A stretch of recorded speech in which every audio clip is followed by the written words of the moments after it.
एका घराला अचानक आग लागल्यानं घरातील संसारोपयोगी साहित्यांचं मोठं नुकसान झाल्याची घटना अहिल्यानगर शहरात घडली आहे. अहिल्यानगर शहरातील केडगाव परिसरातील रभाजी नगर येथे प्रभाग 16 मध्ये गणपती मंदिरासमोरील एका घरात सकाळच्या सुमारास अचानक आग लागल्याने घरातील संसारोपयोगी साहित्याचं मोठं नुकसान झालं. घटनेमुळे परिसरात एकच धावपळ उडाली. आगीची माहिती मिळताच माजी नगरसेवक संग्राम कोतकर यांनी तात्काळ अग्निशमन दलाला पाचारण केलं.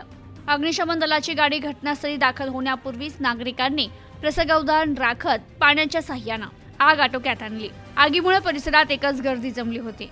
आग कशामुळे लागली याचं स्पष्ट कारण समजलं नसलं तरी शॉर्ट सर्किटमुळे आग लागल्याचा प्राथमिक अंदाज व्यक्त होतोय. सुदैवानं या घटनेत कोणतीही जीवितहानी झाली नाही, मात्र घरातील साहित्यांचं मोठं नुकसान झालंय. यामुळे संबंधित कुटुंबावर आर्थिक संकट कोसळलंय. तर माजी नगरसेवक संग्राम कोतकर यांनी दाखवलेल्या तत्परतेमुळे आणि नागरिकांच्या सहकार्यामुळे मोठी दुर्घटना टळली आहे. Bureau report, news today 24, Ahilyanagar. आज सकाळी मला प्रभाग क्रमांक 16 मधील रभाजीनगर भागातून फोन आला का शिंदे यांच्या घरात आग लागलेली. तर मी तात्काळ अग्निशामक विभागात पालिकेत संपर्क साधला असता विभागाच्या कर्मचाऱ्यांनी तात्काळ दखल घेत त्या ठिकाणी गाडी पाठवली.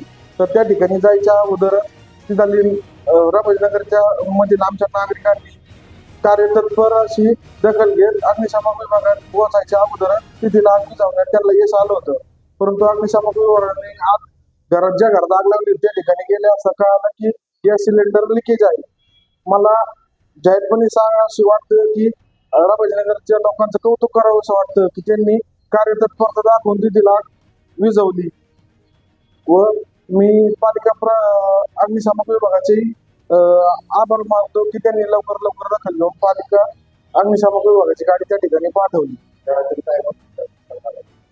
घरगुती वस्तीचं अनेक नुकसान झालेलं आहे त्या ठिकाणी शिंदे यांच्या घरी. शॉर्ट सर्किट मुळे त्या ठिकाणी आग लागली.